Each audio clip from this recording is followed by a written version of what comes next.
So I'll go ahead. I'm VJ. I'm the organizer for this group, and I have been doing, programming JavaScriptLA for now I want to say like almost 10 years, like 8 years, maybe seriously.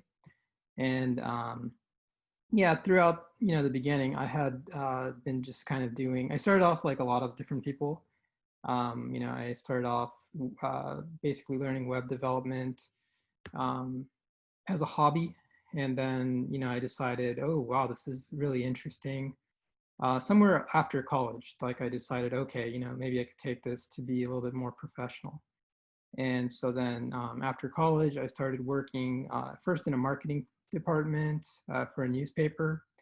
And then I learned how to do a little bit of web development over there. And then I transitioned over to doing more SEO websites, when I was working in Los Angeles, and then I worked for a couple agencies in Hollywood. I worked in some websites then for some pretty interesting names, including Adam Sandler. So I worked on some websites for him, and then also Sony Pictures. I did some websites for them, landing pages.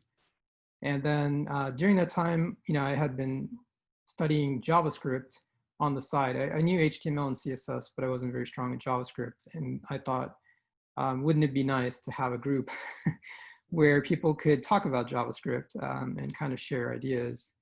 Because back in the day, it used to be you would go to the library, or you would go to the bookstore and read a whole bunch of big fat books on tech.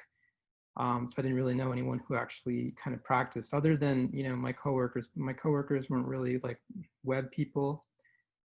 So that's why I started this group, JavaScriptLA. And then it's just something that I kept up with over the years. I kind of continued doing it yearly, and we have a lot of different talks. This is the first year where we are really just online now. We started off in Los Angeles and had meetup groups there, and we would advertise on meetup.com. And then, and I'll pull up that here. Hopefully everybody can see my screen. But yeah, we would have these meetups on meetup.com, and then basically I would advertise, like I'm looking for people who are interested in learning, the following subjects, let me know about it if you're interested. And let's see here, is there a way to change the setting to English? Let's see. Well, I don't know. I'm always used. So for people who are like, oh, why is your stuff always in Japanese? I actually have a Japanese computer, and so one of the things that I like to do on the side is actually like make my life more difficult by putting everything in Japanese to get the practice. So that's one interesting tidbit about me. But yeah, like just in general, right? Like I'm somebody who likes to challenge myself. I like to do a lot of different types of programming. I think that's kind of like how we kept the group kind of interesting over the years. Recently, we've been doing a lot of React and React talks. We also covered some of the other subjects out there like Angular. We've talked a lot about ES6. If you're interested in learning ES6, I do have a course that I put out that's on Udemy, and I'll put the link out on our chat. And then basically, if you're interested, you can go and check it out. That supports the group, basically. This group is self-funded, basically, and it's through your purchases and contributions, that kind of help us keep going and doing, the marketing every month. So in return, we try to like help people out by giving them courses and books and knowledge so that they can also succeed at their jobs. Yeah. So actually, two more things, and then like I'll hand it back to other people who may want to like ask questions or like introduce themselves. But we have meetups pretty much lined up this year. So this is the one for today, Introduction to Web Accessibility. And then next month we have Angular and the Supercharged CLI. So you'll definitely want to come and check that out. That's with a person from Google, so that should be pretty interesting. All of our stuff is on javascriptla.net, so you'll want to remember this address. If you bookmark it or maybe save it, in a special place, you'll be able to get to this pretty fast.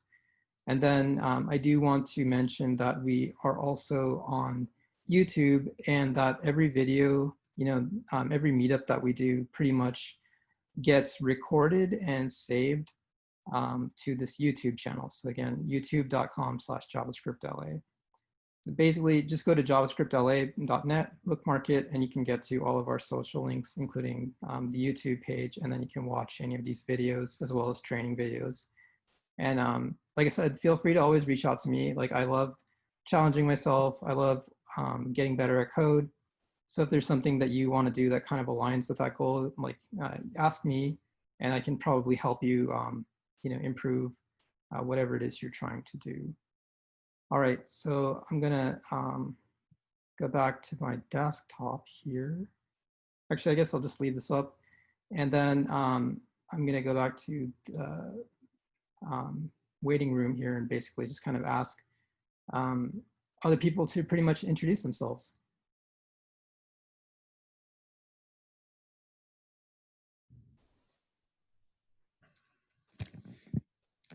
I guess I'll go next. This is John Ruffner. Can you hear me okay? Yeah, definitely. Yeah, I attended, I think it was around May or June, you had a session on React. Mm-hmm. That one was really interesting because my company is kind of going that direction. So I've been getting the invites. Main reason I joined tonight is because I saw that it's being presented by Alicia Evans, and the main reason I tuned in is to see if it's the same Alicia Evans I used to work for. And apparently it's not, so probably not going to be able to stay, but it was nice tuning in and hearing what you had to say so far. Yeah, definitely. I think Alicia has finally joined the call. So let's see here. Alicia, are you able to say a few words? Sure. I'm Alicia Evans. I'm presenting. You've never worked for me, John. So I'm sorry for the confusion on that. Well, I just was curious to see. Yeah, I mean, you're welcome to come work for me someday, but yeah, I don't have Maybe that. I will. There you go. Yeah, I'm very excited to be presenting today. If anyone has any questions that they'd like me to think about as I'm presenting or anything like that, that would be great. I'm also hoping that people can kind of be a little bit more interactive with this one. I have a lot to cover, but it's such a huge topic that there's really no way to cover everything anyway. So if people have questions, that's fine. You can interrupt me. Awesome. Yeah, so pleasure to have you on the call, Alicia. I just want to get that out of the way. And thank you for doing today's meetup. I think it's a pretty important topic. Accessibility is something that a lot more companies are paying attention to in general. Just because I think it's an area that has been overlooked for a long time, and I think that a lot of companies these days are trying to make their products and services more available for people outside of the regular norm of customers. So and it's really important because people with disabilities are people too. They have needs and wants just like everybody else, and being able to cater to that audience as well is really important, I think, in a general software engineering sense, in a customer service sense. So I think this will be a pretty good talk. I hope so. All right, before we jump in, like I said, I wanted to give people a chance to just continue like introducing themselves, because we don't have physical meetups where people are actually like, coming to a location and saying hello. We kind of miss that networking aspect. So I just want to give that available now. And basically, if anybody on here is, interested in kind of sharing, more about themselves, or maybe like a LinkedIn profile, you're more than welcome to use the chat as well.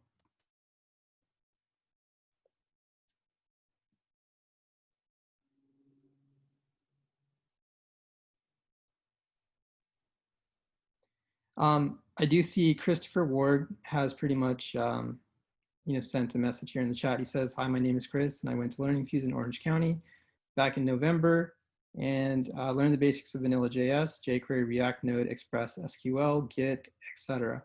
I've been learning HTML, CSS, JavaScript for the past 2 to 3 years. In my free time, I'm excited to learn more about accessibility and web dev, and am making sure that I'm being an inclusive coder. I heard about this event today through Learning Fuse. Thank you."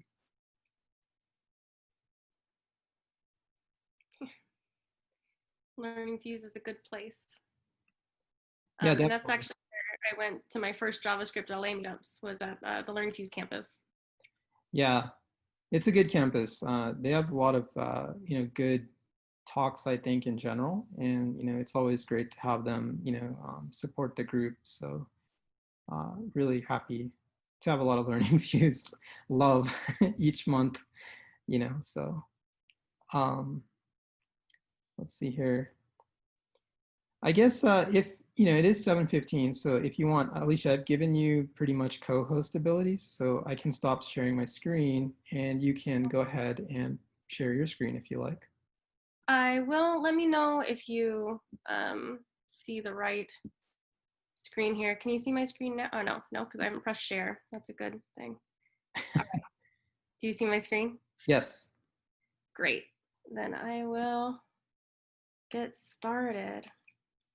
Okay, so I'm Alicia Evans. This is JavaScriptLA, and the presentation today is an introduction to web accessibility for JavaScript developers.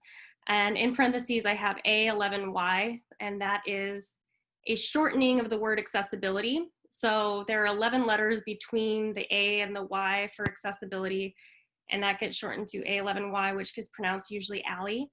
So if you're really in the ALI community, the accessibility community, you'll start to see this everywhere, ALI, ALI, ALI. And I'm especially excited to use it today because it means that I could shorten all of the titles on my slides, because accessibility is a long word and ALI is much shorter. So that is the reason for that. I do want to ask what people know already about web accessibility. Like, what are the things that you know are important, why it's important, any sort of thoughts that you have about it, or even questions. If you have questions, like you don't know why web accessibility is important, or more specific questions to anything like that, I'd love to hear your thoughts. And you can either just talk straight at me or talk in the chat. If I can figure out where. I'll get the chat for you, no problem. Okay, great, thank you. Yeah, but if you, so for those who just joined, I saw a couple people just joined the call. If you have a question, it is pretty much free flow tonight. I would just say be sure to not talk in the background, mute yourself if you're not this active speaker, and then also please move away from phones and distractions during this call. With that said, go ahead if anybody has any questions. And if not, that's okay. You can ask them later as we go along. I'll wait another 10 seconds.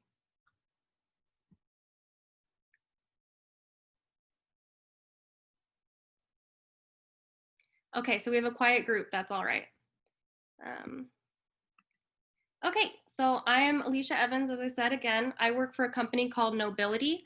Nobility has been on the scene since 1999. We're a nonprofit, and our mission is to basically let people know about web accessibility. And so that's kind of part of the reason that I'm doing talks now, to try to reach people who don't know as much about web accessibility. I work in commercial services, and basically companies come to our company, to Nobility, and they want us to audit their sites, find out what's inaccessible about them, and write a report that shows them how to make them accessible for people. And so that's what I'm doing now. Before that, I was working for a different nonprofit, working with adults with developmental disabilities, and I did that for about 5 years, and that's really where my heart is. After that, I changed careers to be a web developer, and the two combined, and now I'm doing this. I happened to find a really great position as the site accessibility engineer at a company called Formula Folios. And I worked with their websites basically for financial advisors, making them more accessible before moving to Knowbility.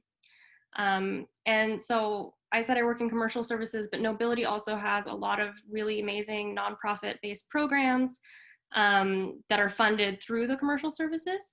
There is a competition called AIR, where developers, designers, project managers get together and compete to make accessible websites for nonprofits. And the last day to sign up for that is tomorrow. So if anyone's interested, let me know, or you can just look up Knowbility AIR. And then we also have K through 12 programs to teach teachers about assistive technologies. We have an annual conference called Access U that was virtual for the first time this year, or virtual only for the first time this year. We usually have a virtual component. And I feel like I'm missing something, but that's okay. We have lots of cool programs, so you should come check us out. And that's it for Knowbility and for me. So today we're going to talk about what is accessibility, who benefits from web accessibility, what is the business case, so how can you convince your employer to take it seriously, or if you are your own employer, why you should take it seriously.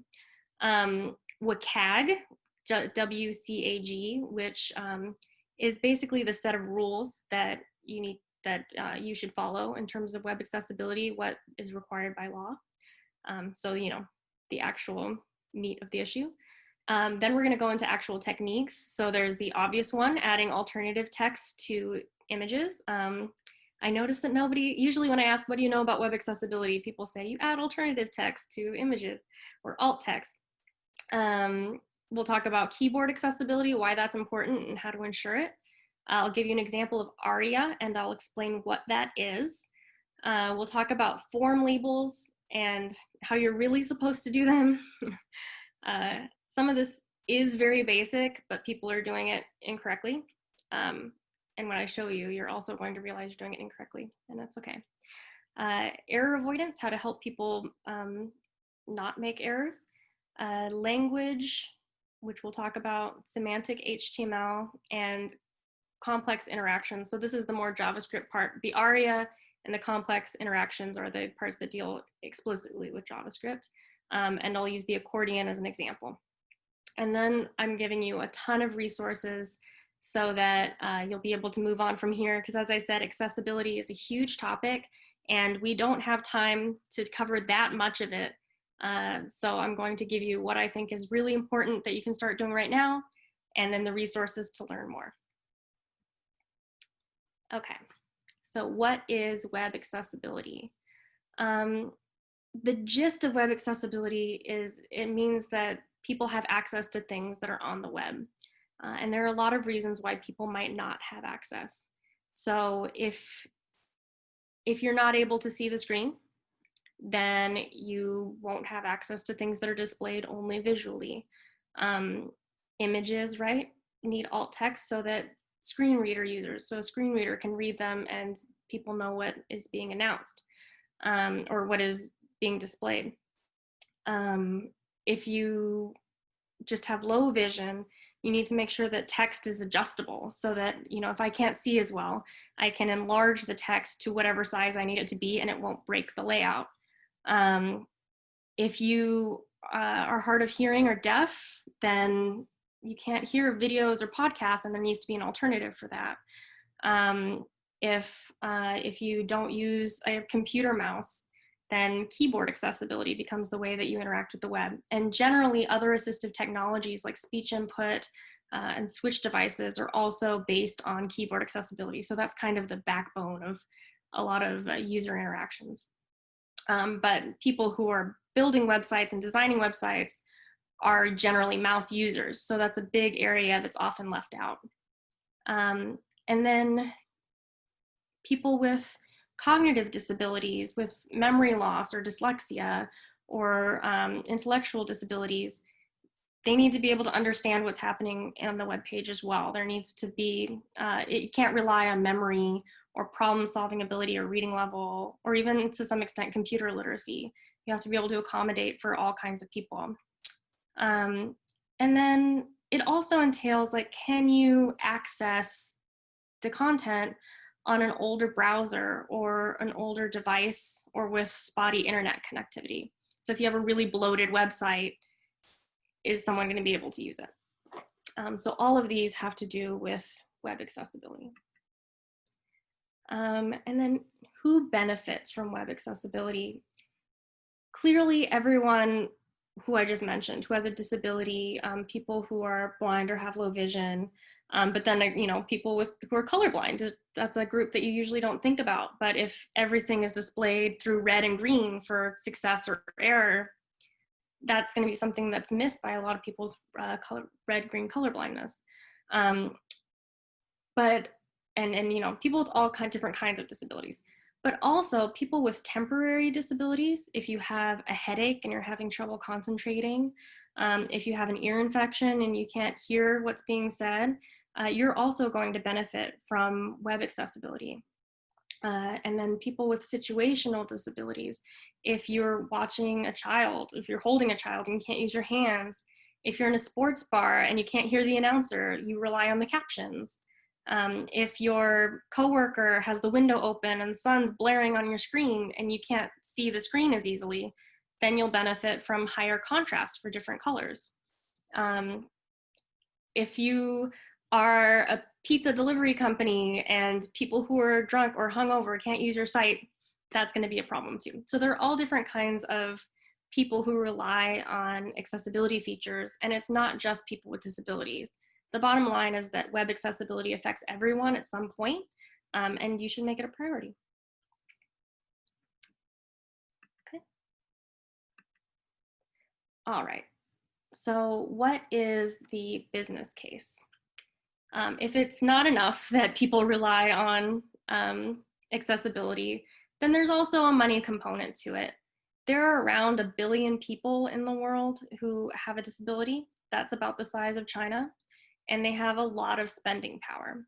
So if you're not making your websites accessible, then people can't use your site, they can't buy your products, they can't use your services. So there's really a big monetary incentive for making your sites accessible, your sites and products. Not only are we talking about people with disabilities though, as we saw with the previous slide, you're also talking about people who have temporary and situational disabilities. So if you go to a site when you have a headache and you can't use it, you're probably not going to come back to it when you're feeling well. And then people who are friends and family of people with disabilities. If my brother is having trouble using a website and is complaining about it, I'm not going to have the best opinion of that product or that company. So maybe I won't use it either. So then it reaches and extends and extends and extends until fewer people are using your sites. But I've taken this from the W3C business case for accessibility, and that I can't really read the URL to you. I can drop it in the chat if I can find it, but you know what? I'll drop all URLs in the chat at the end, so you don't need to copy these. But the business case goes through all of these. So if you are very interested, you can read through how accessibility will drive innovation, enhance your brand, extend market reach, and minimize legal risk.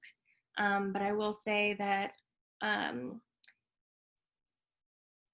there are some limitations that are involved with making a website accessible or making anything accessible, making a building accessible, for example. But there's also a lot of innovation that comes from that. I'm sure you've all seen really beautiful ramps and elevators, right, in buildings, but the same is true of websites. And just different forms of communication in general. There are stories about how email was created for people who are hearing impaired, and how the typewriter was created for someone who was blind. And the typewriter is the basis of our keyboard today. The electric toothbrush was created for people with motor disabilities, and I use one every day. It benefits everyone. So there's a lot of room for innovation in solving some problems for access for people with disabilities. And in doing that, you're also enhancing your brand. If you're innovating for people, you're enhancing your brand. If you show that you care about people with disabilities and you're not just doing the bare minimum that you can get by with, people are going to notice and they're going to understand that you care. If your mission statement is that you care about your customers, then you have an obligation to care about all of your customers. Extending your market reach, as I've said, there are lots of studies with people, okay, there's at least one big study, but there are several studies with people with disabilities that show that people with disabilities are generally very loyal customers.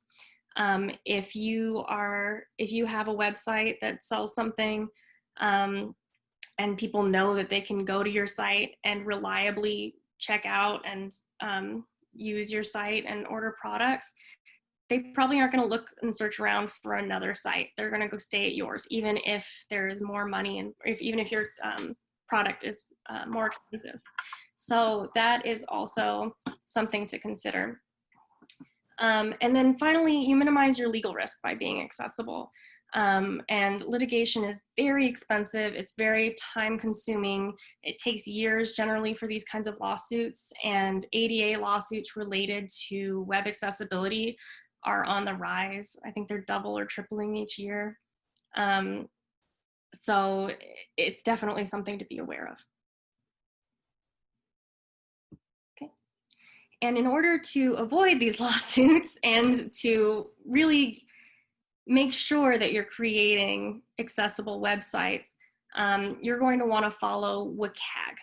WCAG stands for Web Content Accessibility Guidelines. These are basically the rules that are in place for web accessibility.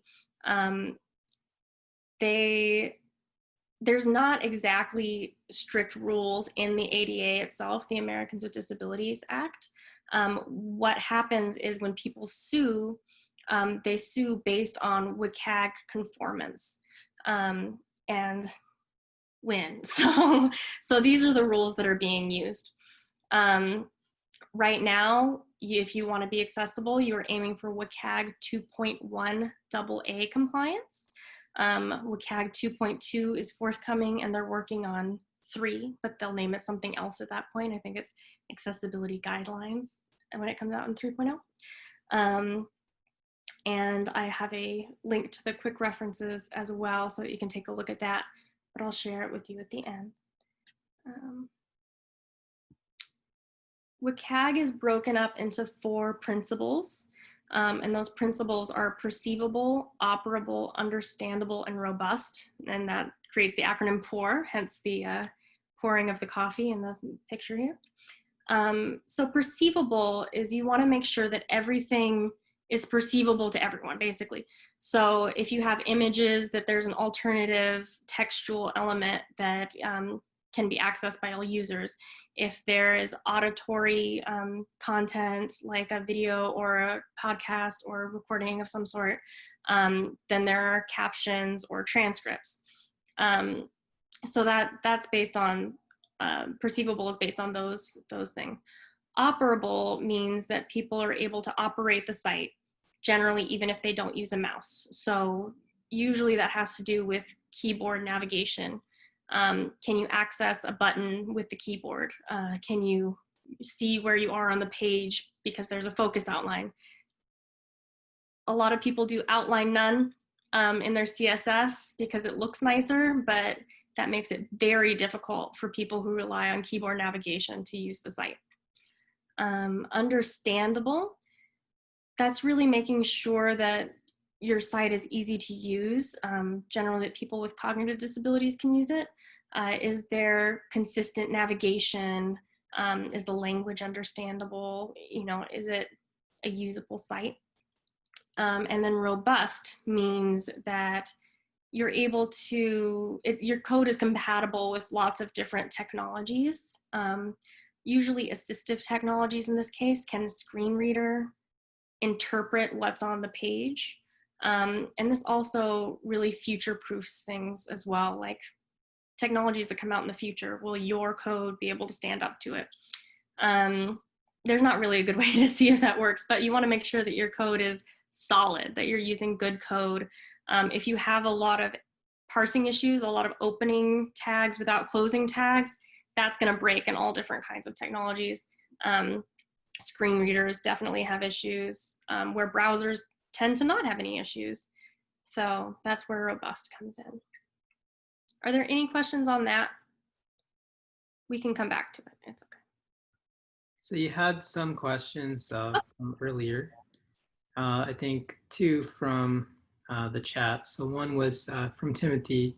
He said, I saw in the event description that you are planning to talk about Accordion A1 ALL. Ali, I gotta. Looking forward to hearing more about that specifically. And Tim also says, what steps go into an accessibility audit? Okay, yeah, I can talk about that briefly. So we will talk about an accordion. I have two examples, but they're at the end. I will warn that generally when we're talking about JavaScript and accessibility, we're talking about incorporating ARIA and states, and that gets very complicated. That's like a black belt in accessibility kind of thing, which is why we're not going full in. We're just looking at it. So I'll definitely show you how to do that and show you resources for how to look into interactive components further, like modals and what else? Carousels, all different kinds of things. Anything interactive is going to need basically some accessibility markup as well. And then, I'm sorry, what was the second question?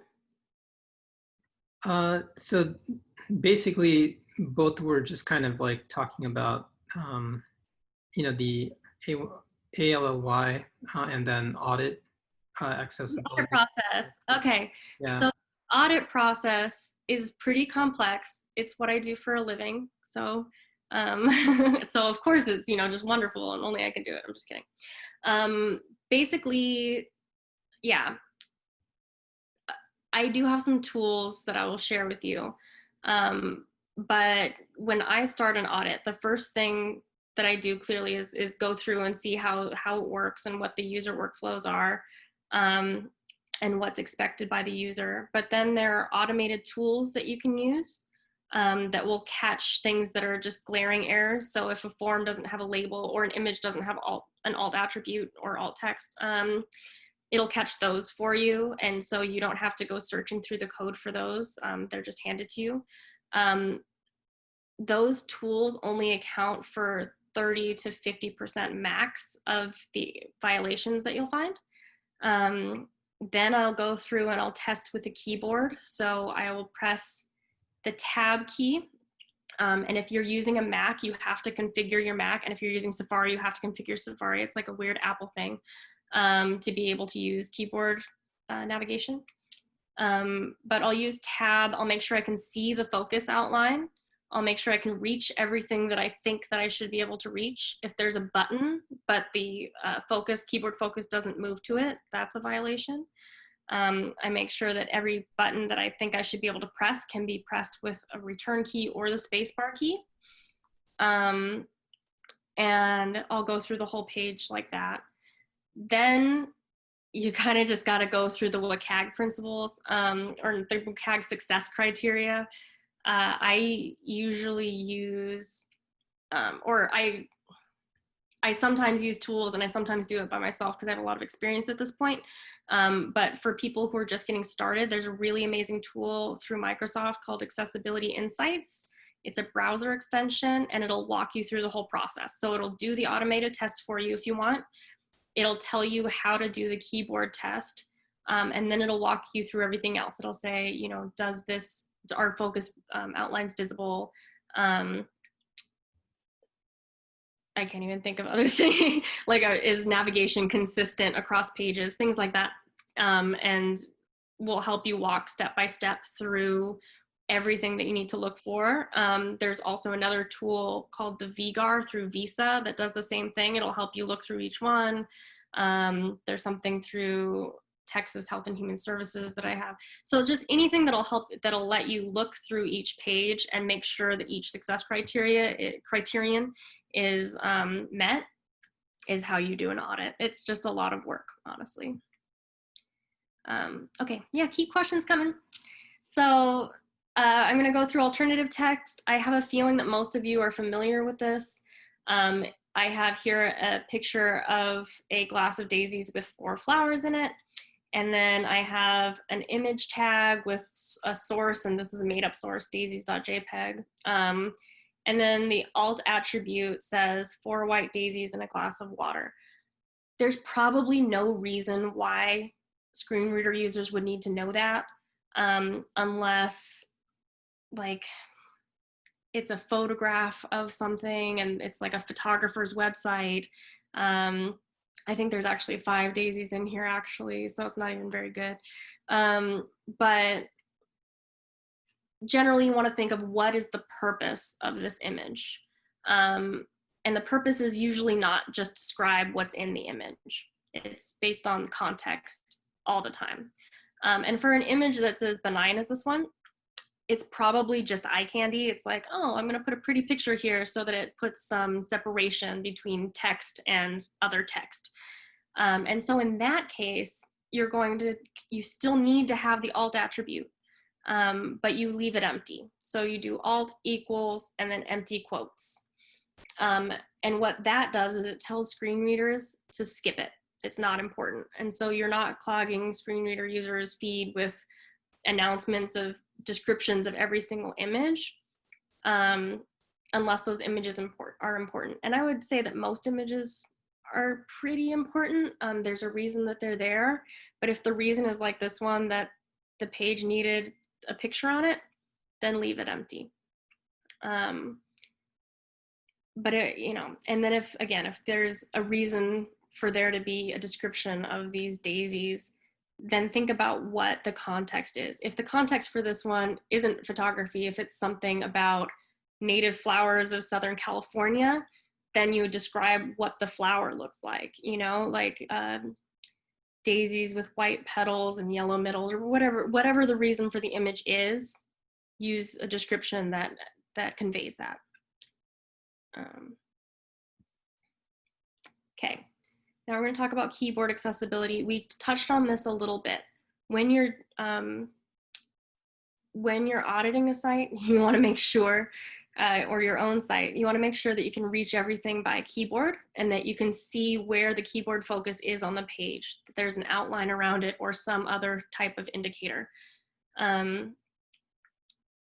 You're going to have issues when people aren't using semantic HTML, for example. There are other issues than that.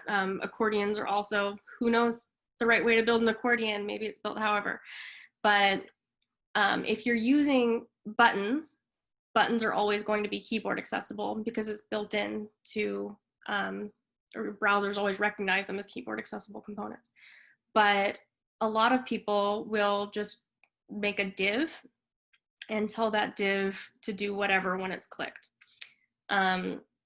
So here I have some code, div on click, do the thing, and it's a fake button. And below that, a button element with type button, and on click, do the thing, and it's a real button. So the difference here, well, there's a lot of differences, but for one thing, you'll never reach this by keyboard. You can press tab all you want. Your browser doesn't know that you're trying to make this into a button necessarily. So it won't receive keyboard focus. And even if you were able to reach it though, you're not able to click it with the space bar, at least. You need to be able to click buttons with the return key and the space bar, and that's how a lot of users know to interact with buttons. It also isn't going to announce itself to screen reader users as a button because it's just a div. As far as screen readers know, this is a div. Why would it announce anything? So you have a variety of problems. People who rely on keyboard use or other assistive technology to navigate the page aren't able to reach it at all. And even if they could reach it, they couldn't use it. And screen reader users aren't going to know that there's anything there. Or if they do, if it says button, clearly they might know this is a button, but if it says something else, then it's not clear what the thing does or that it's an interactive component. So ARIA is a thing that was built to make, to sort of fill in the gaps of HTML to make things more accessible. One of my colleagues actually helped write it, which is pretty cool. It's getting a little bit older now, but it's not too old. And it can be used to tell screen readers like, hey, this is a button. So here we have the same div fake button, and it has role equals button. And a lot of developers will use this as a way to cheat and say, oh no, it's a button. I made it out of a div, but it's a button. And it'll tell screen readers it's a button, so there's no problem. But there still is a problem.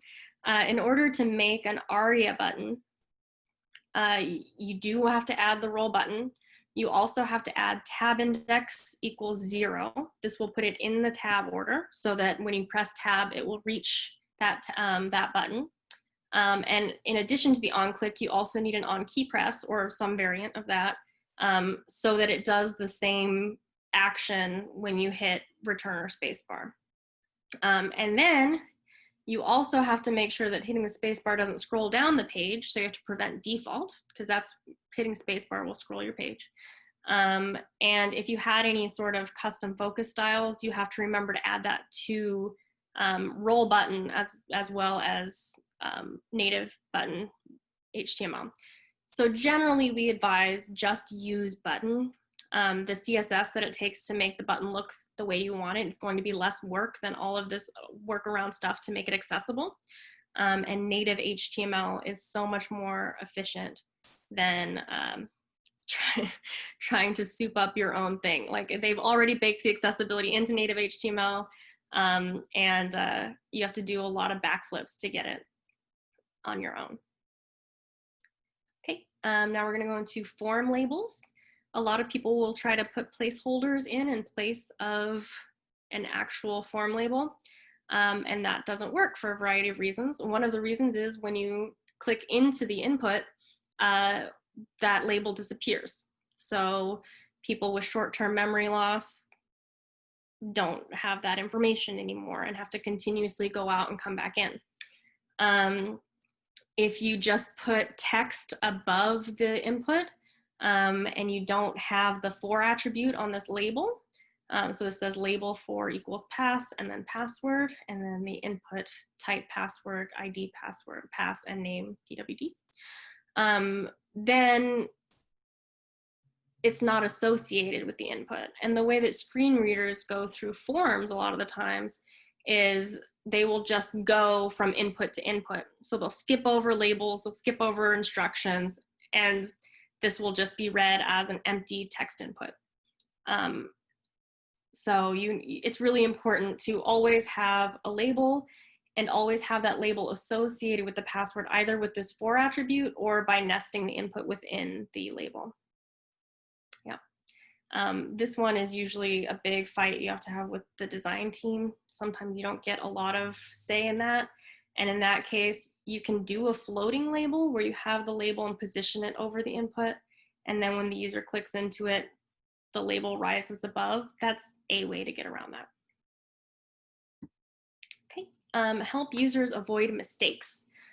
So if you have a password and it must be at least 8 characters and it must have, you know, a capital letter and a lowercase letter and a unique character and whatever else, make sure that you let your users know that before they try to submit the form. It's really frustrating when there aren't, you know, requirements listed, but it's also an accessibility issue. If you have a motor disability, and it takes a long time for you to type, and then you have to go and retype over and over again because there aren't clear messages of what's expected, that's going to be a really frustrating experience. And that's just one example. So what you want to do is make sure that it's clear what's expected for each input.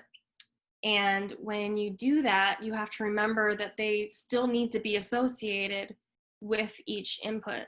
So this one is a password input, and underneath it says must be at least 8 characters. Screen reader users, if they're reading by forms mode, won't read this at all. And then if they're just going through piece by piece, like just reading through everything, they'll get to this part, must be at least 8 characters, after the input itself. So whatever they've already put in, they now have to reevaluate based on that extra context. So what you want to do is associate the helper text with the input itself.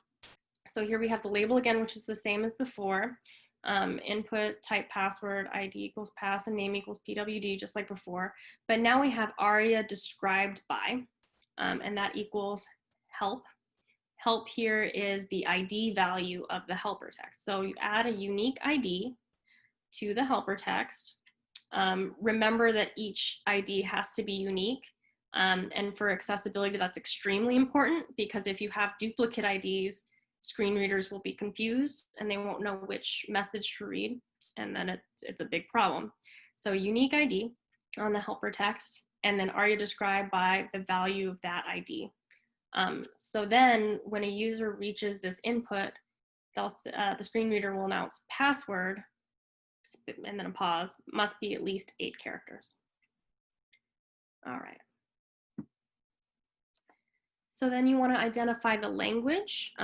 Screen readers don't know what language you want them to do. They don't recognize other languages. So if they're set to English, they'll just read English no matter what is on the page. If they're set to Spanish, they'll just read Spanish no matter what's on the page. And if the words are not English or Spanish, they'll just try with the accent and sounds that language will try things in. So you can get a really unintelligible mess, basically. So the 2 places where that's important, you want to have a primary language established on the HTML element itself. So here we have HTML lang equals EN for English. And then anytime that you have, first of all, if you have any option to translate the page, so you have a drop down that says translate to Spanish, Chinese, French, then you have to change that lang attribute depending on what they choose, and that's important. If within that page you have something in a different language, so here I have the Magritte painting, Treachery of Images, and it has French in it. So if I have an English page, but it has the text from that painting, which, oh goodness, ceci ne pas un pipe, something like that. I speak no French, so that's probably just a little better than the screen reader would do without that language clarification. Then you need to put lang equals and the ISO code for that language in that element or in the parent element for whatever context there is. These ISO codes are just available online. I'm assuming that either you know about them or can find them. Don't guess them. And then there are some that are like more unique, like you can do British English, for example. We usually advise not to do that because people have their own settings, and it's possible that a screen reader won't be able to find that specific language, that they don't have it available. So just use the generic one, and people can set their own settings. So if it says English and their screen reader is set to British English, then they'll read it in British English, I think. Yeah. All right. This is a huge, huge, huge topic. Use good HTML, use semantic HTML. We already talked about the button example. Good semantic HTML just tells screen reader users what the thing is. Having a big page full of divs does not. And there's a lot of ways that screen reader users can interpret the page and the structure of the page based on HTML that visual users or sighted users can just see visually. So that same information should be communicated through the HTML itself. So you want to have landmarks, the main, header, footer, and nav landmarks. And if you wanted to be compatible with like really old browsers, you could just do div role equals main. But generally nowadays, we've been using just the HTML5 landmark regions. Use lists if things are lists. Don't use lists if things are not lists. I see a lot of examples of people using lists as layout, which can become an issue for screen reader users. It doesn't make any sense. Use headings, and use headings in the hierarchy that they're supposed to be used in. There should be one H1 as the title of your page. Everything under that should be an H2. Everything under that should be an H3, and so on. And the majority of screen reader users navigate the page with headings. So it's a really important way to understand the structure of the page and to navigate from heading to heading. So instead of just relying on bigger text to show separation on the page, make them actual headings. This is one of the really big important things you can do for people who use screen readers. Okay, buttons and links, make sure you use real buttons and links, as I said before, but also know the difference between a button and a link. In most cases, a button is going to do something and a link will take you somewhere. There are a few exceptions, but generally that's the difference. And if you're switching them, if you're doing links that, open modals, that's not right, So try to use the correct thing so it's less confusing for screen reader users and you're more conformant with WCAG. Only use divs if there's nothing in HTML that exists already. And use ARIA sparingly. So the roll button is an example of ARIA, which, button already exists. So try not to use roll button. You can use it if you're trying to make an old site more accessible and you're not building from scratch. That's a perfectly valid way to fix it. But if you can avoid it, don't use it. It causes a lot of problems, especially down the road when new developers come pick up where you left off and don't know what you were doing. And then it can create this huge mess for people with disabilities. So now, finally, we are on to the accordion example. Use ARIA sparingly. ARIA is meant to fill in the gaps where HTML is not sufficient. So if there's something in HTML that exists, use HTML. But there's no HTML accordion, right? So you need to use something else to explain what the states are for an accordion and what the purpose and functions are for each piece of the accordion. So let me see if this will, wait. I'm gonna close out of this. Oops. Okay. Let's make this bigger. All right. So here, I'm gonna make it a little bigger for those of you in the back. Here we have an example of an accordion that is in the W3 schools website. And even though this is W3, which is the same, they also made all the accessibility rules. For some reason, their examples are not always accessible. I don't get it either. But this is a lot more accessible than what I find in the wild. When you're looking at an accordion has, a text here. And when you click it, it shows text underneath. So click it and it reveals its content. Click it and it reveals its content. And then click it again and it hides it. So I'm going to add a couple of things in here to make it clear what's happening. So if I add, I'm adding a link just so that you can see focusable link. The focus order of this. And I'm going to add another one at the bottom. Here.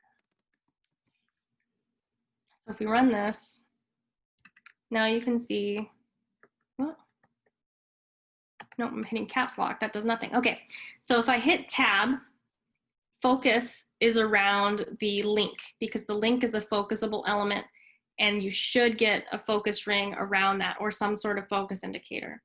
If I press tab again, I don't see anything. If I press it again, I don't see anything. If I press it again, I don't see anything. If I press it again, I get the link again. So I know that there's probably something in focus up here. So it does work. This is something that can be used with the keyboard, which is better than I expected to find. But as a keyboard user, I don't know which one has focus. I just have to count. And ooh, and hope, yeah, see, that's what happens. I didn't see my keyboard focus and now I'm not on anything. Okay, so the reason for this is that there is, I saw it, there's going to be an outline none. Here it is on the accordion. If you get rid of that and run it again, now I can see the focus indicator. Now it's a lot clearer which section I'm on. But this isn't the only problem with this accordion. There is also the problem that these are clearly headings. Section 1 is the heading for this collapse section here. But in the HTML, I only see that they're buttons, and it's actually really good that they're buttons. Most accordions that I see will actually have headings and no buttons, and you just click on the headings. That's wrong. The headings are a little bit out of order. This should be an H1 because accordion is the top heading of the page, which would make each of these an H2. A little word to the wise, the H2 and the button need to be sort of the same. So you would put the H2 on the outside of the button. It would be the parent of the button. And that way the heading semantics and the button semantics are both exposed to screen reader users. Another problem with this is if you're a screen reader user, how are you supposed to know if this button, if the accordion is open or closed? There's no way. If you're on it, the only thing that is announced is section 1 button. So there's no way to know if it's open or closed unless you go in and look, basically. So the way to solve that is to add aria. So aria expanded equals false when it's closed, and aria expanded equals true when it's open. And that requires JavaScript. There are good ways of adding it and there are bad ways of adding it. And I've decided that I'm just going to show you a good way. So our next example is from a wonderful, wonderful, wonderful resource. Inclusive Components is a wonderful place to look for accessibility patterns. So here's the same sort of accordion, but now you can clearly see where the focus is. These are going to be headings. Yep, they are H2 headings. Let's go. And he even put it in a main landmark, which is perfect. So that lets screen reader users know you're in the main section. You're on an H2, which is a button, and aria expanded equals false. So it's a closed button. So if you're using a screen reader and you hit it, am I on the right one? Oh yeah, okay. I have to actually, I'm looking at the HTML instead of the actual inspector. So let's look in the inspector. Okay. So here we have section 1, aria expanded equals false. If I click on it, now aria expanded equals true. And so screen reader users will know that they're on a button inside of the main section in an H2 and that the content is expanded so they can go in and read what's in that section. So those were examples of a more accessible accordion and a less accessible accordion. And I will share this link with you at the end as well. He has some really good patterns for everything. Okay. Do we have any questions so far before I go on to resources? Yes, we have a lot of different questions. Oh, wow, okay. All right, I guess I'll start from where I left off last time. So Timothy Winfred says, only provide alt text for images that provide context, right? Yes, context can vary. If you have a picture of like, you know, a mother and daughter hugging or something, and the point is that you're a business that, or like a family run business or a family friendly business, then the alt text would be something like, we're a family friendly business, not something like mother and daughter hugging. Whatever the message that you're trying to convey with the image is, that's what the alternative text should be. And there's a really good resource called the alt text decision tree that comes out through, or that's through the W3C as well. I'll see if I can round that up. But that will let you know like when to add alternative text and when not to.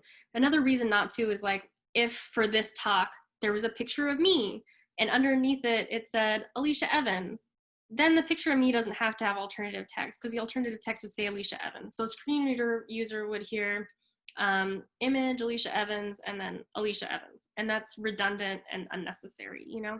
So it's all really context dependent on when to add alt text and what that alt text should be. All right, the next question or maybe comment is from Kevin Linnell, and he says, the painting, I guess it was in reference to a slide you had. Maybe Yeah, it was, he says that it was pretty inaccessible to begin with. Alt equals picture of a pipe, text, this is not a pipe. Let me see. Picture of pipe. This is, yeah, that would be pretty hard to convey. You might need to have a little bit more context around it. For I guess it would be like, you know, painting of a pipe and underneath would be the word. No, that would be a hard one. Honestly, writing alt text is such an art form. It's a lot more art than science, but as long as you're conveying something that is meaningful, I think people are a little more forgiving of it. I don't know. I also just barely scratched the surface of alternative text. If you're talking about graphs and charts and, you know, like anatomy drawings and things like that, there can be, or infographics, there can be such huge images that need descriptions, and they need full descriptions, like a 100 character, 120 character alternative text or alt attribute value isn't going to do it.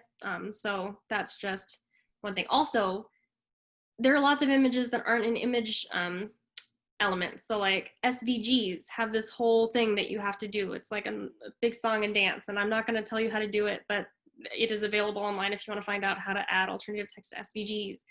Icons, figures, canvas, like there's so many ways to show images on the web, and they all have their own ways of, and then in some cases multiple ways of adding alternative text. And then if you add them for links or buttons, then their purpose changes. It's a whole thing.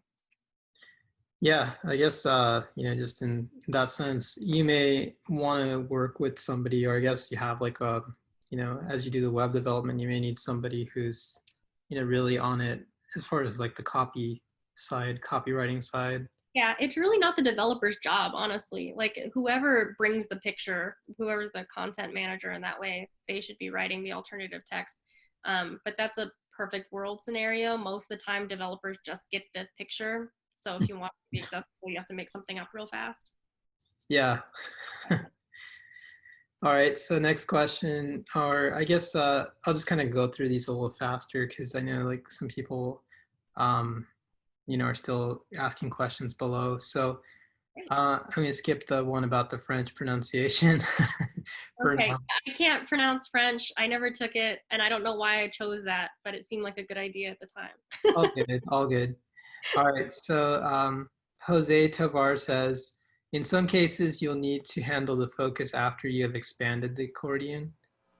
And then Timothy Winfred says, shouldn't the button also have an ARIA controls and an ARIA hash pop up? Wow. That is a very sophisticated question.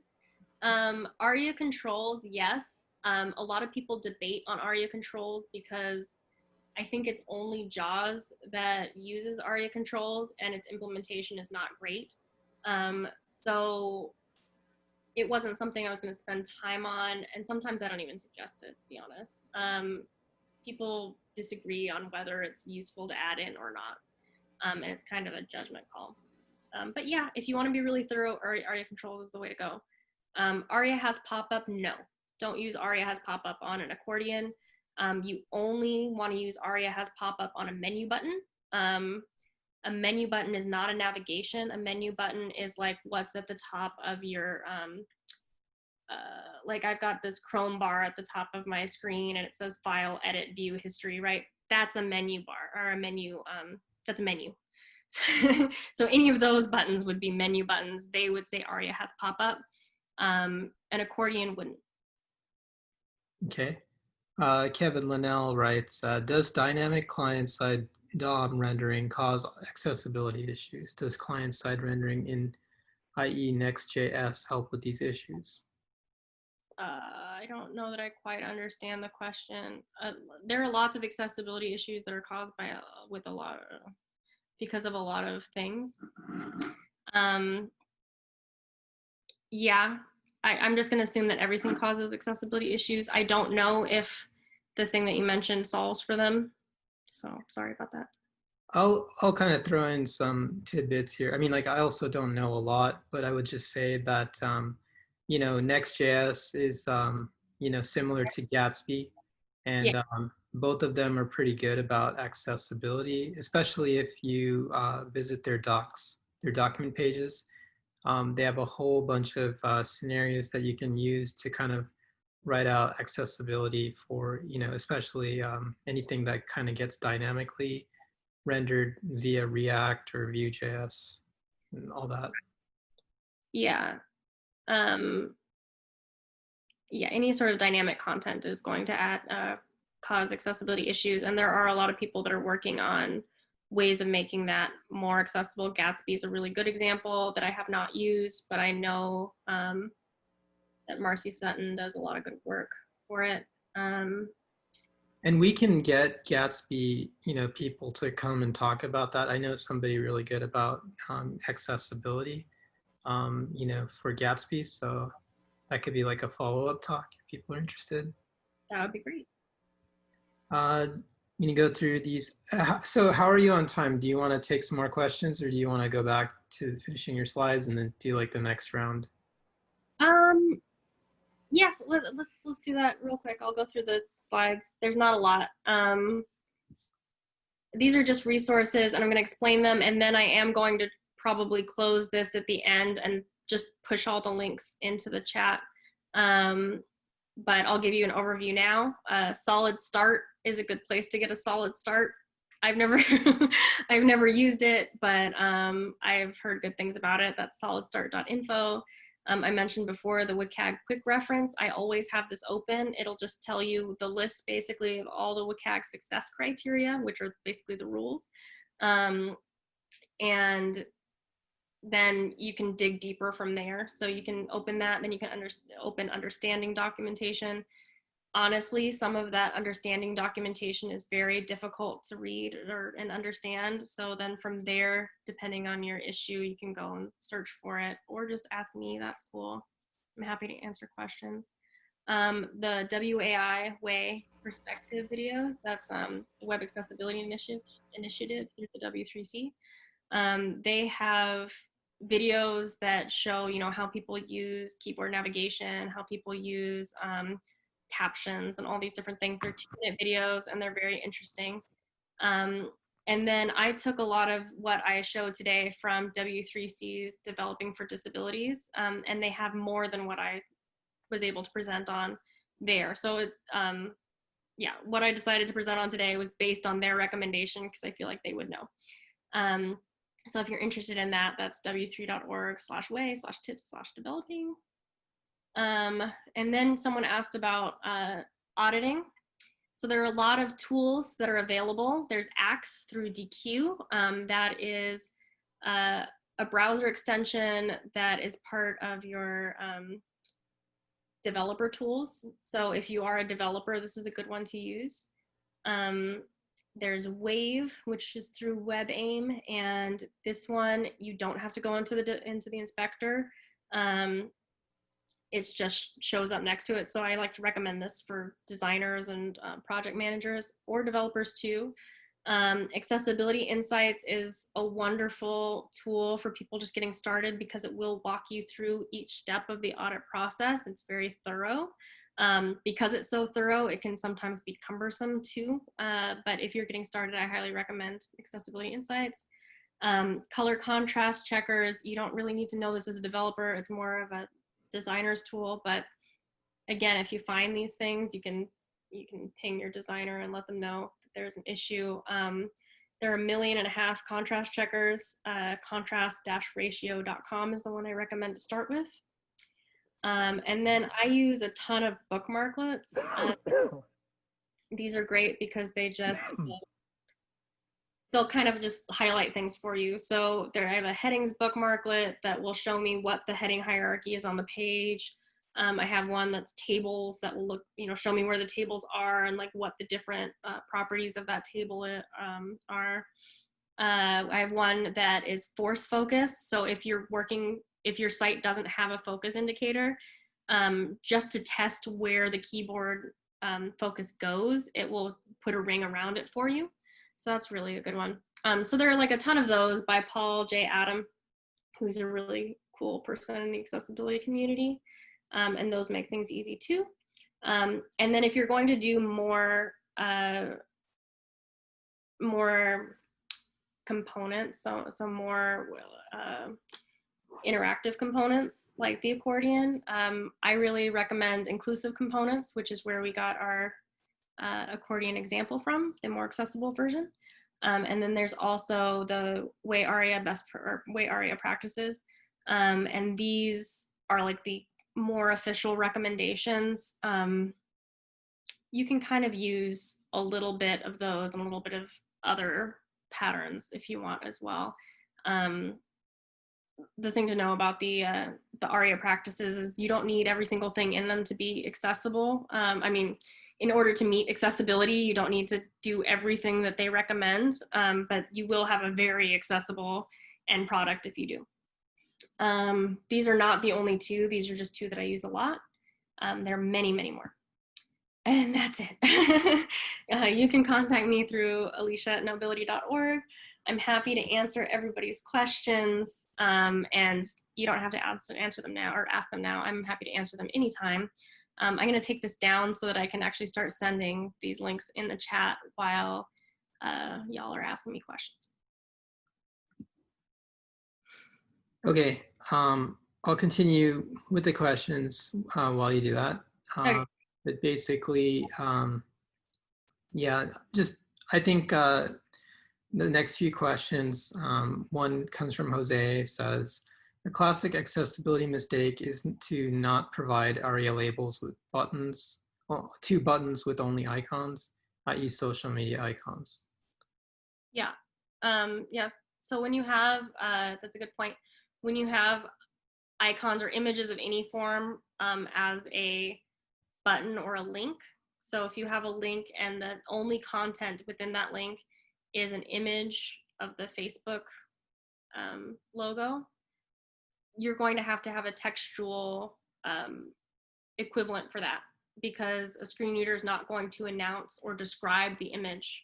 It's just going to not know. It's going to be like, there's a link here, and it won't tell you anything else about it. So if it's an image, add an alt attribute, and there's your text. Good to go. You can also add a text that's like visually hidden, but is still present, so still programmatically present. If you do display none, it'll hide it from screen readers also. If you do visibility hidden, it'll also just hide it from screen reader users. But if there's like a specific class you can do, if you look up the visually hidden class, you can do that and just sort of stick text in there. And look at an SR only class in Bootstrap will do it. And then, yeah, when all else fails, you add an ARIA label. But again, you want to use ARIA last. So if there's anything else you can do, like having an alt attribute in an image or having visually hidden text, you want to do that first, because the less ARIA you have, the better. All right. Next is from Thomas. What about a button that says add to bag with an icon of a cart? Would you need to put an alt on the icon, or would it be covered through the button label? I don't think so. If it's, I mean, there's something to be said about add to bag and there's a picture of a cart. You'd think it would be a picture of a bag. So like, I would suggest having it be consistent so it's clear to everybody. So add to cart in a picture of a cart, you don't need that alternative text. You'll just do alt equals empty quotes. Yeah, I see here that someone said SVG icons shouldn't be read. I would also recommend just putting ARIA hidden on those to be sure. ARIA hidden equals true. That'll make sure that nothing's reading them. Yeah. Awesome. So yeah, we're getting close to the other questions. So you just read the one from the bottom. Yeah. Has my question about alt text, full sentences versus compact descriptions been addressed? And I think he wanted a repeat or a re-explanation, I suppose. I didn't hear anything about full sentences. The general rule about alternative text or alt text is that you want it to be within, things sort of vary, but within 150 characters. Full sentences aren't necessary. If you do have full sentences, do use punctuation with them. Yeah, like make it good. You know, alternative text is part of your content, and you want to have quality content. So whatever makes for quality content, that's what you should have in your alt text. All right.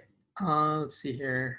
Thomas says role equals alert versus REL live, REL-live equals assertive. Use both. There aren't a lot of good times to say ARIA live equals assertive. I've never recommended it. I would always use ARIA live equals polite. The difference okay, so I'm going to explain what ARIA live is. So when you put ARIA live on a container, anything that is added to that container or changes will be announced to screen reader users, depending on how you set it up. But if you delete something and you want to let users know, like, your message has been deleted, it could show up visually on the page, but screen reader users aren't going to know it appeared there because their keyboard focus or their screen reader focus is somewhere else on the page. It would have to like pass through there to know that it's there. So to alert screen reader users that there is a new message for them, you would use ARIA live equals polite. And the difference between assertive and polite is that assertive will interrupt whatever the screen reader is saying to tell you this message right now. And polite will wait till the end of whatever they're saying and then let you know. So if it's like so important that, you know, they know that the message was deleted in this case, then yeah, you can make it assertive, but generally people will want things to be polite. If it's something like your session is going to time out in 2 seconds, you know, then make it quick, but there are also rules against session time. So I can't think of a good example for using assertive. But yeah, you can also put role alert on there, and that's good. All right. All right, so Tim on says, are there elements other than image or form elements that you have often found during audits to be unaccessible or inaccessible, I suppose? Oh yeah, everything. I find that everything is accessible. I see someone shouted tables, that's true. I still come across people using tables as layout, which is so old school, but I find it. And that's not something you're supposed to do, although it's an easy fix. So yeah, you just do a role presentation or role not on those. What do I find all the time? Headings are always a mess. People don't know how to use headings properly, and I think just don't want to, and that's fair. HTML is always a problem. Either people will just do div buttons, or there will be, you know, role button, but they're like trying to do a link, but they put role button on it, and then, you know, or like there's no keyboard, you know, like there'll be like little half done things, whereas like I put role button, but it's not keyboard accessible, so it's not actually accessible for people. Those are the ones I see the most, I would say. All right. B says, I think you just kind of answered, but typically does a screen reader reset to reading from the top of the page if there's updated HTML, or only on page reload? Yeah, so a screen reader is just going to read, it'll start at the top of the page, it'll announce the title, which is always have good unique titles for your pages. and then you'll go through at the user's pace. So it's not, there are different ways to go through it. There's like, yeah, there are different ways to use a screen reader, but basically it's just going to go from top to bottom, left to right. If you've done the code correctly, it should go top to bottom, left to right. Sometimes it doesn't, and that's a problem. But it's not going to go through any updated code. So you really have to move focus to anything that's updated, or just do an ARIA Live or alert. So if it's something that's quick, like your message has been deleted, like we said, that can just be an alert.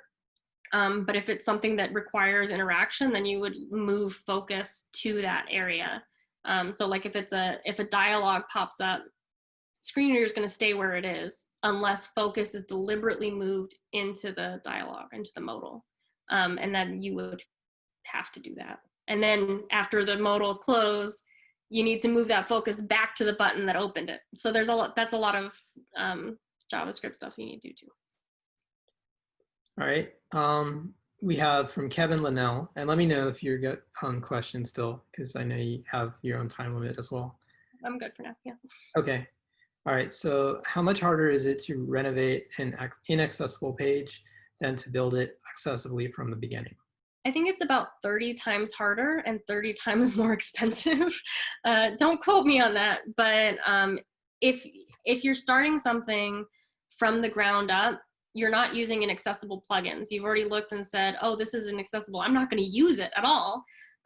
You're building components that can be reusable from the ground up, that are accessible and just easy to use. I have remediated a lot of websites, and even things as simple as like changing the heading structure takes forever because CSS is cascading, you know? So like you really have to be very deliberate in how you change those, how you remediate those. And those are easy fixes, honestly. Those are easy and tedious. But things like, I'm not going to name inaccessible services I've used, but definitely you can find yourself in a situation where you've built your entire platform on something that's inaccessible and there's no fixing it. So then you have to find a lot of like, when page loads, do this and do this, and to like sort of magically fix it before the user gets to it. And that's really challenging. So if you are able to get people on board when something is just being created, if you're able to get it before it gets to developers, if project managers are on board, if designers are on board, and if there's like a series of checks and balances where like, I'm a developer and I got it and I see the designer hadn't done this yet and I can send it back, that's the best. then you're really cooking. So all right. Jose asks, Alicia, do you usually recommend to go with accessibility standard A, AA, AAA, or others such as section 508, assuming you don't have any specific requirement from your client? I mean, generally the best, or generally most people are going to fall into AA. If I have a client, or yeah, so WCAG 2.1 AA. Sometimes clients will try to go with 2.0, but do 2.1. We're almost at 2.2. There's no use going backward. If there is a good place for AAA, then I recommend people try that, especially for, I don't know, AAA is sort of difficult to do everything for, but you can take pieces of it and incorporate it into your AA compliance. So if there's something that really lends itself to that, then I would recommend those. Also, if you're just getting started in accessibility, then I say forget all the AAA, focus on single A, hit all of your single A requirements. And then once you get those, then start doing your AA requirements, and then your stretch goals can be some AAA requirements. So for those who may not know what A and AA and AAA are, can you quickly like explain what that is? Sorry about that. I kind of lost in it. Okay, so the WCAG is the set of guidelines for web accessibility, and it's broken into single A, AA, and AAA requirements. single A are the big barriers. So like captions for videos. If you are deaf or hard of hearing, you're not going to be able to perceive content unless there are captions for videos. That's a single A requirement, I think. Now I'm questioning myself. But those are the big like barriers. Double A is the legal requirement. So that's everything that's required to make something what is considered, you know, legally accessible, I guess, or conformant. AAA is generally, you know, like I think that some government agencies require AAA. If you're working with people with disabilities or senior citizens or something like that, then you're going to need more AAA requirements. They're things like more than just captions. You need to have sign language interpretation with your videos, like those kinds of things. Or with contrast, color contrast, there's a AA requirement that there's a 4.5 to 1 ratio for foreground and background colors for text. The AAA requirement is 7 to 1, I think. So so they're more. It's a stricter rule. Yeah, and Jose adds to it, AAA requires not just captions, but a transcript of the video. Yeah. All right, so Thomas asks, what are the differences coming out in version 2.2? You know, I just read through them. I should remember this. I think that there is, oh my goodness. You can look it up. It's honestly publicly available. There's definitely one about visible focus contrast, but I'm not sure. Like I still think that okay, I don't need to go into it, but the contrast, the focus indicator on the page needs to be perceivable. People need to see it. So there is a contrast requirement for that in 2.2 that's explicit. In 2.1, it was kind of there, but it was sort of lumped into other stuff. So it's more explicit now. I think that they've moved some things from AA to single A. There is something about draggable, like drag and drop kind of stuff. You know what? I gotta read it more. It is available, but it is forthcoming. And these are all in draft phase, so they might not make it after all. You know, so there's all kinds of things that could happen before then. All right, looks like the last question here so far. Oh wait, before I even spoke. Yeah. All right. So first off, do you find accessibility issues with design paradigms such as material design, human interface? What distinguishes confusing from inaccessible? So was the question, okay, so there are design paradigms like material and blah, blah. And the question was what's confusing versus inaccessible? I think so. I think that's what they're asking. Okay, so there's usability and there's accessibility. And a lot of the time there's an overlap there. If you make your website completely accessible in terms of WCAG, then chances are it's going to be more usable for a lot more people. There are also issues that affect people with disabilities, like confusing content that maybe aren't covered by WCAG. I would argue that there's still accessibility issues. I'm not sure how it relates to material. I'm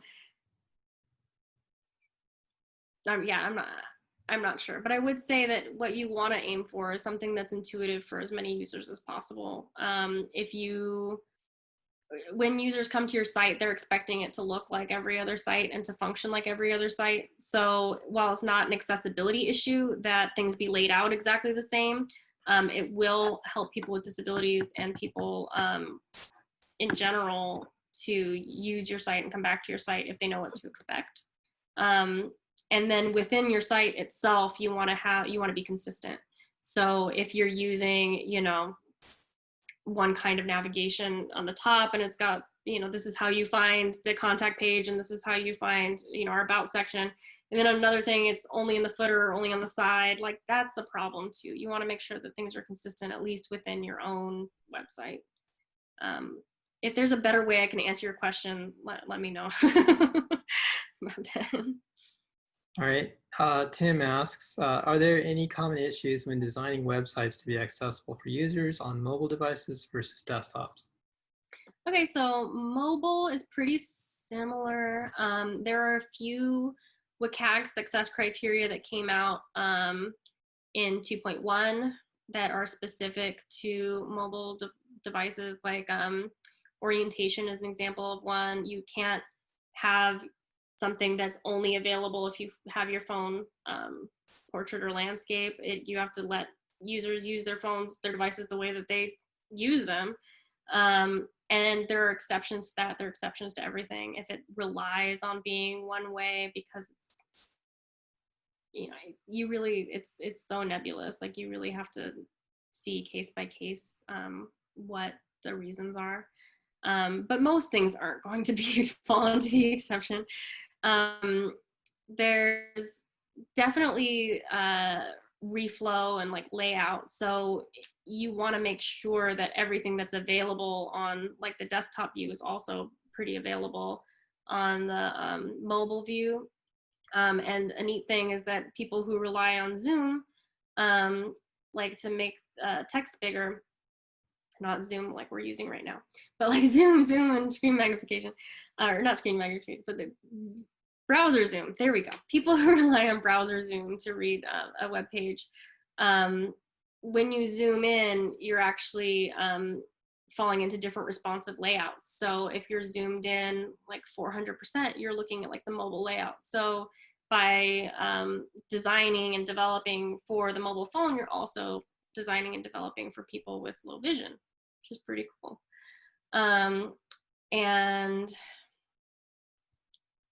yeah, there are other things that have to do specifically with mobile. There are web things. There are also, app things, which are different. Yeah.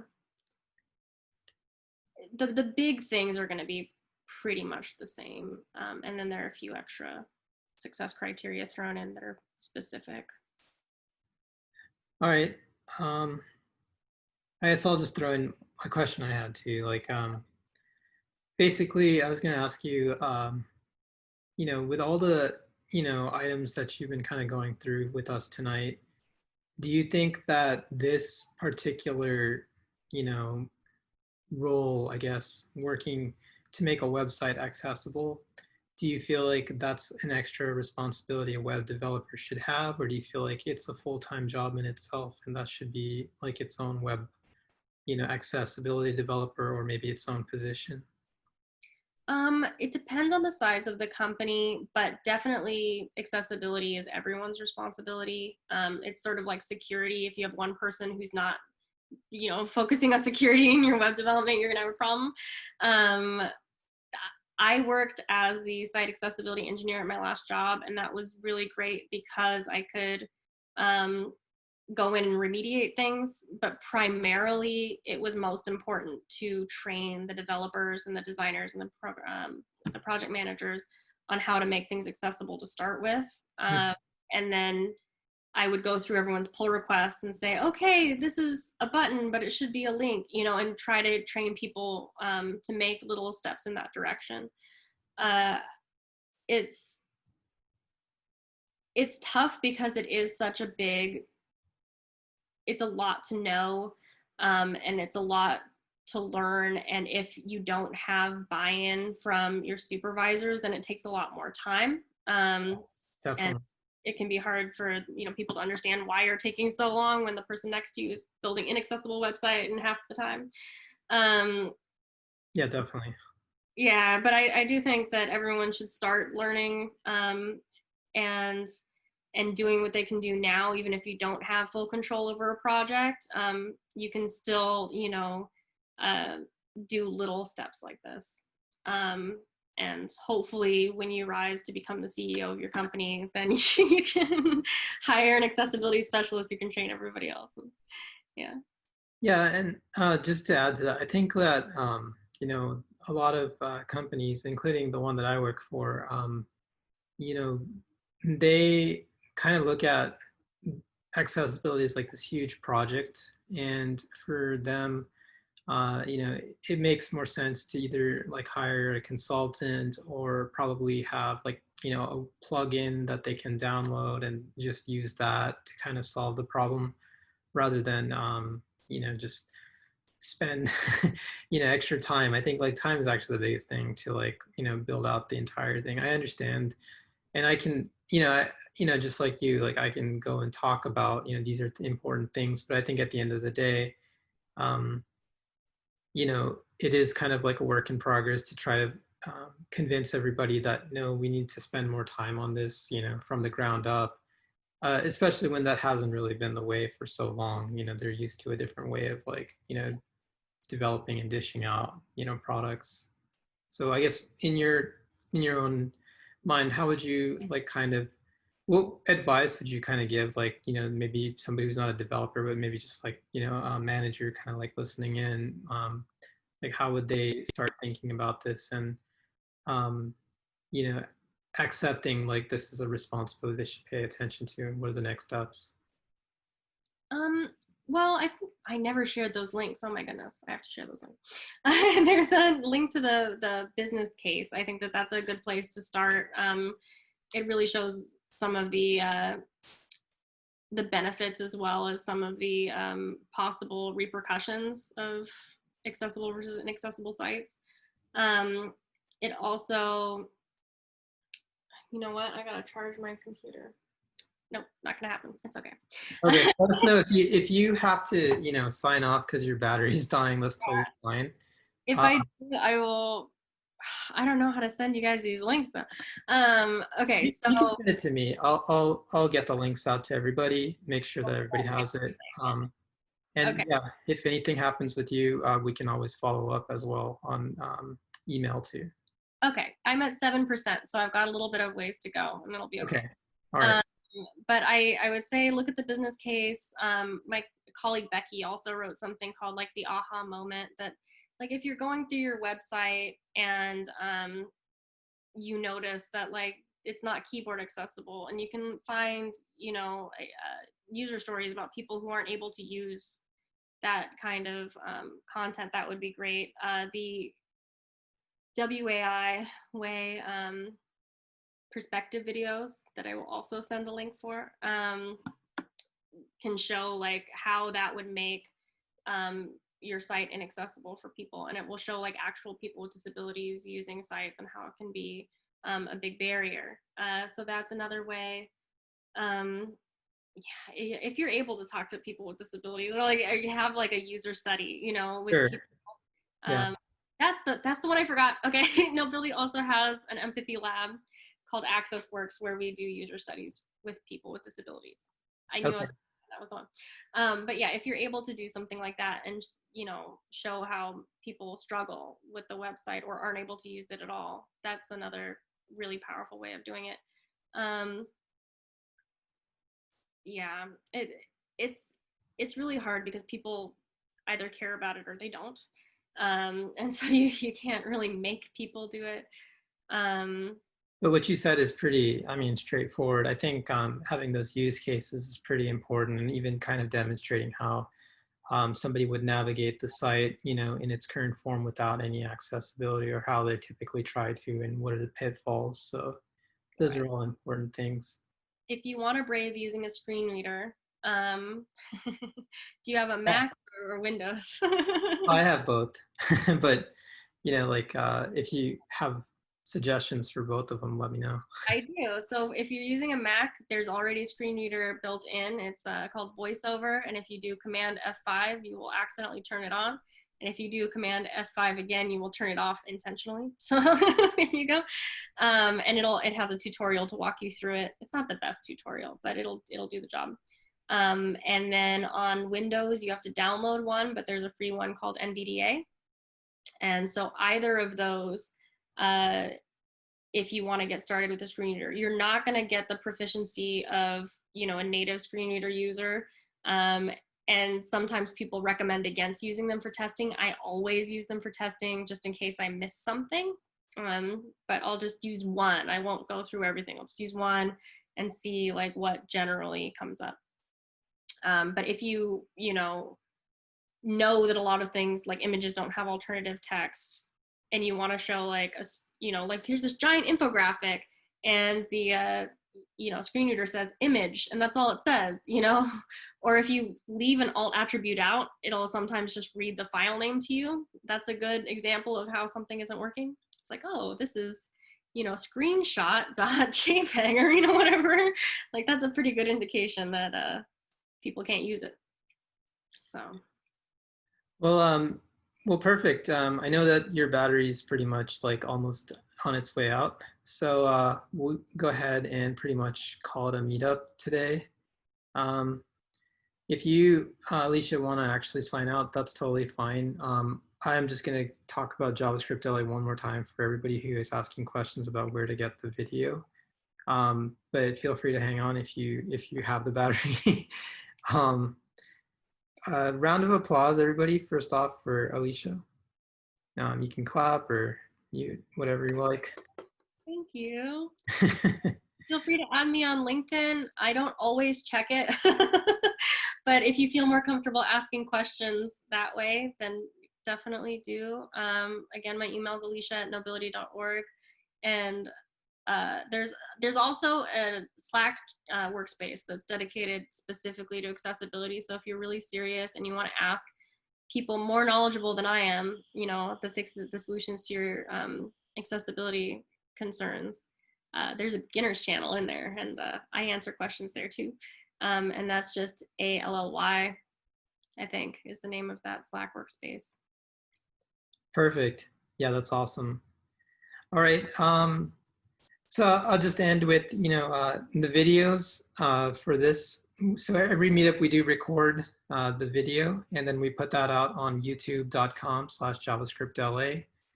Just for people coming in at the last minute, I'm going to share my screen once more. And this is the website you want to go to get information about all of our meetups. So javascriptla.net. We have an upcoming meetup with Angular, and this will be with Mark Thompson from Google. So that should be pretty fun. That's September 19th at 10 a.m., I'm sorry. And I believe that's a Saturday. So see if your schedule allows for you to be on with us on the weekend. This should be pretty fun though. So I hope to see you there. youtube.com/JavaScriptLA. I apologize for the language, but if you go to this link, you should be able to view it in English. And all of our videos from the last meetups are there, as well as videos on how to do regular stuff in JavaScript, web development, React, advice and mentorship from me. If you have questions about web development or things you want to see, you know, for upcoming meetups, feel free to reach out to me. I'm going to put my LinkedIn at the bottom of the chat. So it's just LinkedIn, and I'll also pull it up on the web page that I have available. And you know, I also recommend everybody here tonight to post their own LinkedIn, just so that way you can basically get, you know, in touch with the people that you met tonight, especially myself. And I think I have to sign in. So yeah, there we go. That's me. But the link that I have down here is great. And then finally, there is a course on ES6. If you want to check it out, that's by me. It's at Udemy. And this is for people who are, you know, kind of learning JavaScript or want to take their JavaScript to the next level, especially for React. So feel free to browse this course. Purchases help our group pretty much keep going. We use the money basically to continue to market the meetups and keep going with all these interesting ideas. So again, thank you all for coming. And pretty much at this point, feel free to drop your LinkedIn. Chat amongst each other, and then I'll see you guys all at the next, and girls, all at the next meetup. All right. Thank you, everyone. Thank you. All right, good night.